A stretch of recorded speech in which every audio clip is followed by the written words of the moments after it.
हाँ, ऋषि कृपा सबरी के ऊपर।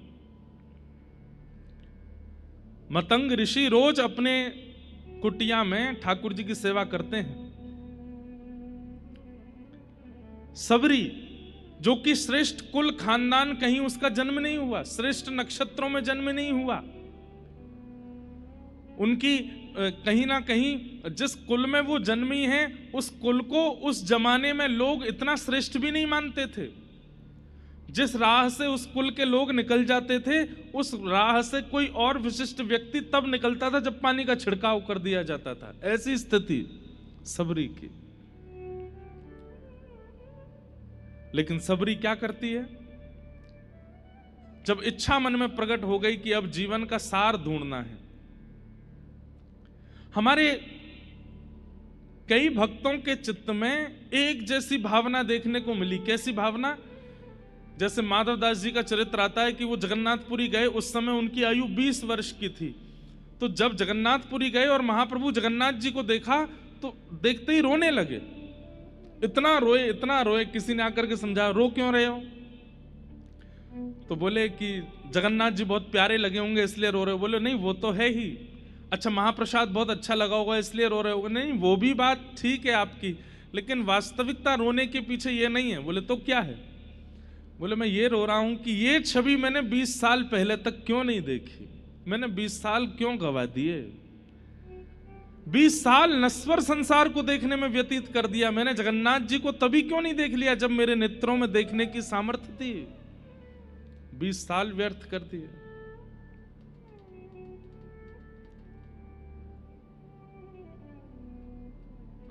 ऐसे ही सबरी के चित्त में भी एक त्याग आ गया कि मैंने जीवन व्यतीत कर दिया इस संसार में, ठाकुर जी से कब मिलूंगी। और निकल पड़ी सबरी।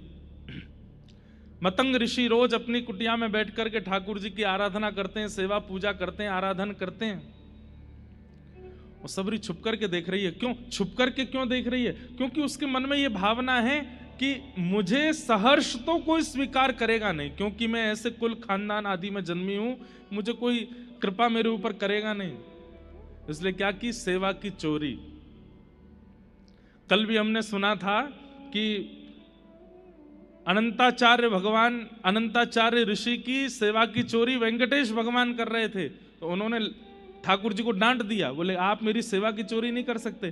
पर हां, सबरी जैसी सेवा की चोरी हो तो अच्छा है। कैसी सेवा की चोरी?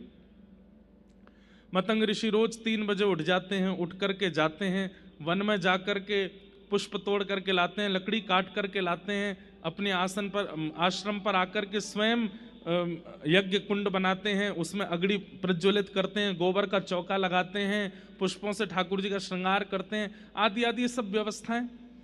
तो सबरी मन में विचार करने लगी, ये इतने श्रमित होकर के वन में जाके सब काम करते हैं, क्यों ना ये मैं ही कर दूं।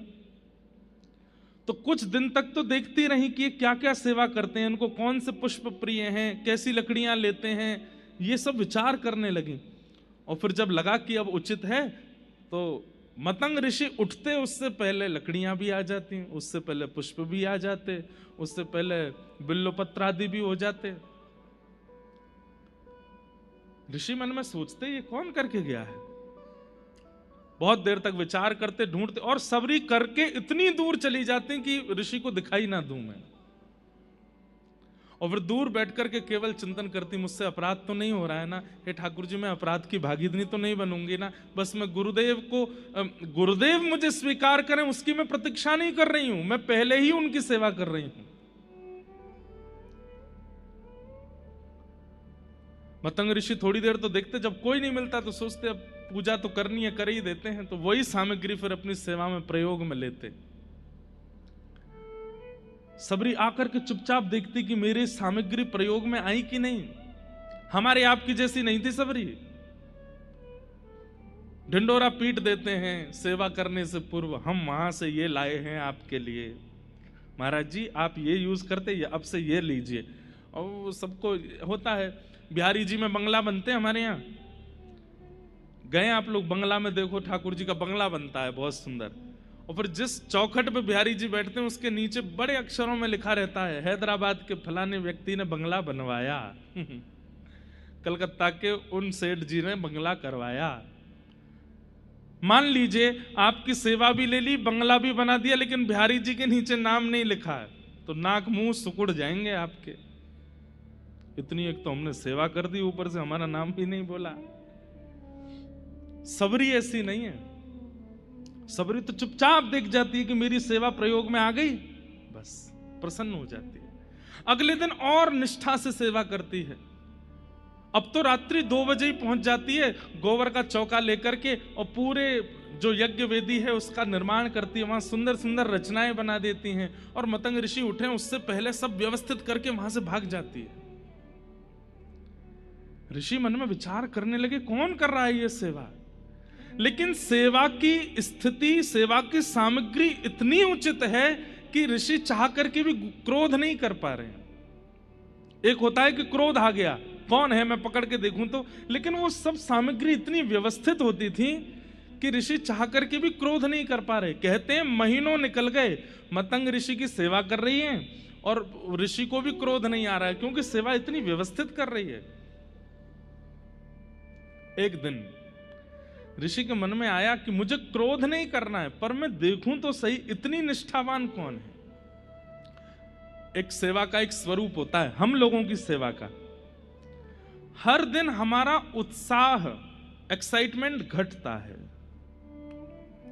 हर दिन हमारा उत्साह घटता है। नए नए लड्डू गोपाल जी जब घर आते हैं ना, तो पहले 10 दिन तो देखो क्या सेवा होती है। सुबह नवाना है, इनके लिए माला बनानी है, इनके लिए पोशाक लानी है, दुनिया भर के ऑनलाइन सब ढूंढ लेंगे, यहाँ से इत्र मंगवा दो, इधर से चंदन मंगवा दो, यहाँ से पोशाक बनवा दो। और जैसे ठाकुर जी 1-2 साल पुराने हो जाते हैं, मम्मी मेरे से उठा नहीं जा रहा, आप ही कर दो, आप ही देख लो, ठाकुर जी को कर दो। हमारा उत्साह घटता है। लेकिन सबरी का उत्साह प्रतिदिन वर्धन होता जा रहा है। वो इतने भाव से सेवा प्रस्तुत कर रही है, मतलब उन्हें ये तक पता है कि कर्दम ऋषि, मतंग ऋषि कौन से प्रकार के पुष्प, किस तरफ झुके हुए पुष्प ठाकुर जी को अर्पित करते हैं, तो उसी तरफ झुके हुए पुष्प लेकर के आती है, कुशा लेकर के आती है। मतंग ऋषि के मन में क्रोध नहीं है, लेकिन अब इच्छा हो रही है कि ये जो सेवा करता है उस पर कृपा होनी चाहिए। इतनी भाव से सेवा, आज भावुक हो गए मतंग ऋषि। और बंधुओं एक बात बोलूं, शिष्य का, वैष्णव का सबसे बड़ा अवार्ड क्या है कि कोई भगवत प्राप्त व्यक्ति उसकी भावना से प्रसन्न होकर के भावुक हो जाए। इनको प्रसन्न करने के ज्यादा प्रयास मत किया करो, इनको प्रसन्न करने के ज्यादा प्रयास मत किया करो। मैं अपनी कथा में कहता हूं, हरि प्रसन्न होंगे तो वैकुंठ देंगे, लेकिन हरिजन प्रसन्न होंगे तो हरि को दे देंगे। अगर खाटू श्याम जी प्रसन्न हो गए तो क्या करेंगे? श्रीनाथ जी प्रसन्न हो गए, राधा रमण जी प्रसन्न हो गए तो क्या करेंगे? गोलोक धाम दे देंगे, साकेत दे देंगे, वैकुंठ दे देंगे। लेकिन हरिजन प्रसन्न हो जाए तो हरि को ही पकड़ के नीचे बुलाएंगे, बोले इसको मिलो, इसको प्राप्त हो। आज मतंग ऋषि के मन में आया कि मैं कृपा कर दूं जिसने ये सब सेवा की है, उस पर मेरा मन बस वारी वारी जा रहा है, लुटाने का मन कर रहा है, इतनी अद्भुत सेवा। और आज रात्रि सोए नहीं ऋषि, बस प्रतीक्षा कर रहे हैं कि कोई हलचल बाहर हो और मैं बाहर जाऊं। तभी सबरी आकर के सेवा कर रही है, और ऋषि बाहर जैसे प्रस्तुत होते हैं, तुरंत सबरी घबरा जाती है, दौड़ने लगती है वहां से। ऋषि कहते हैं सावधान, वहीं रुक जाओ नहीं तो शाप दे दूंगा। रुक जाती है, नेत्रों में अश्रु आ गए, चरणों में प्रणाम करके कहती है मैंने अपराध किया, मुझे क्षमा कर दें। ऋषि बोले तुम हो कौन, और तुम ये सब सेवाएं क्यों कर रही हो मेरी, और ये छुप करके करने की क्या आवश्यकता है? तुम मुझे बोल दो, मैं तुम्हें आज्ञा कर दूंगा कि ये ले आओ, वो ले आओ, ऐसा कर दो, वैसा कर दो। तब सबरी कहती है आज्ञा करने के बाद उसका पालन करना, ये भी एक सेवक धर्म में निम्न कोटि हो जाती है। गुरु की आज्ञा हुई नहीं, उससे पहले समझ जाना, ये श्रेष्ठ कोटि होती है। ये श्रेष्ठता होती है। आप आज्ञा करें और उसके बाद मैं उसको पूर्ण करूं, तो इसमें मेरा सौभाग्य क्या है? आपका मुखमंडल देख करके मैं पहचान जाऊं कि आप क्या चाहते हैं, वो मेरी सेवा का धर्म है ना। ऋषि बोले, मैं तुमसे बहुत प्रसन्न हूं, बहुत प्रसन्न हूं। अब मैं तुम पर कृपा करना चाहता हूं, अब तुम ये छुप करके मत करो, अब मैं आज्ञा करूंगा वैसे सेवा करो। इस कारण से मतंग ऋषि को कितने लोगों ने त्याग दिया, कितने वैष्णवों ने उनके बारे में अपवाद करने शुरू कर दिए, कई ऋषियों ने उनके बारे में अनर्गल वार्ताएं करनी शुरू कर दी। बोले, एक तो स्त्री को सेवा में रख लिया, ऊपर से ऐसी स्त्री जिसका कुल खानदान भी पवित्र नहीं है।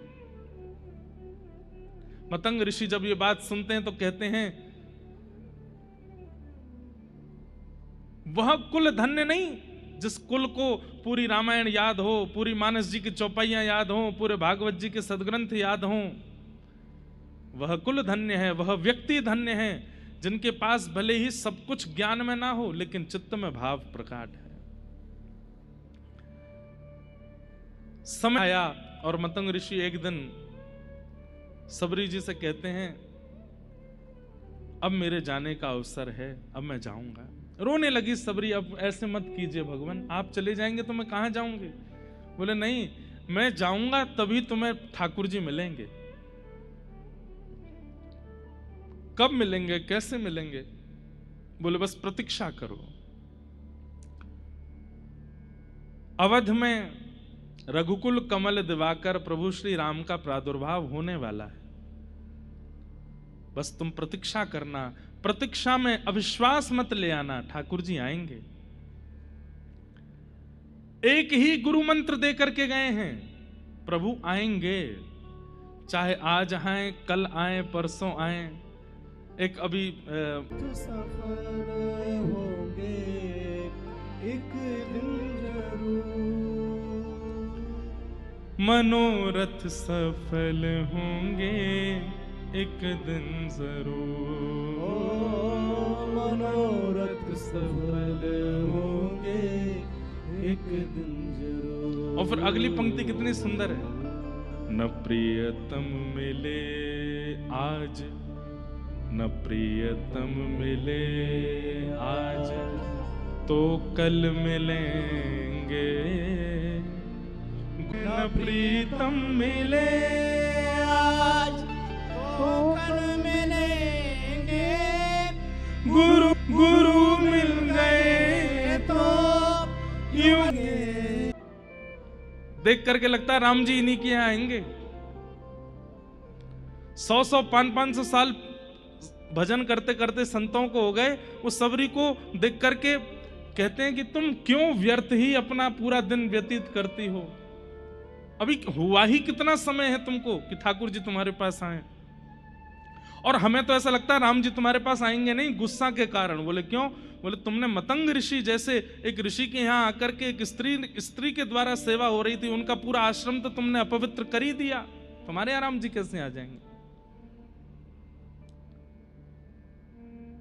जिस दिन राम जी का आगमन हुआ दंडक वन में, सब संतों ने अपने घर के, अपने आश्रमों के बाहर गोबर के चौका लगाए हैं, सबने अपना आश्रम सजाया है। सबरी जी के चित्त में यह भावना नहीं है कि वो आए ही, उनको तो यह है कि वो किसी अन्य आश्रम में भी आएंगे तो मैं दूर से देख लूंगी, मुझे दिख जाएंगे, इससे बड़ा सौभाग्य क्या होगा। कहते हैं राघव जी जब पहुंचे हैं, सब संत खड़े हैं, हजार हजार वर्ष की तपस्या पूरी हो गई है जिनकी, वह भी खड़े हैं, सबको राघव जी दर्शन दे रहे हैं हाथ जोड़ करके, और सबके यहां जाकर के यही पूछते हैं, सबरी जी का आश्रम कहां है, मुझे सबरी जी से मिलना है। वो ऋषि अपना बताना चाहते हैं कि मैं उस परिवार से आया था, 1000 वर्ष मैंने ऐसी तपस्या की, तब जाकर के मुझे आपका दर्शन हुआ। ठाकुर जी कहते हैं वो सब बात ठीक है, ये बताओ सबरी जी का आश्रम कहां है। किस कारण से? सबरी जी की इस स्थिति में अनेक कारण जुड़े हैं। सबसे पहला कारण सेवा प्रगाढ़ता, जिस भाव से उन्होंने अपनी गुरु की सेवा की है वह सेवा। दूसरी बात, ऋषि कृपा, जो आज हम चाहते हैं। आज ऋषि पंचमी, ऋषि की कृपा, एक भगवत प्राप्त संत की कृपा है उनके ऊपर। और तीसरा, प्रतीक्षा।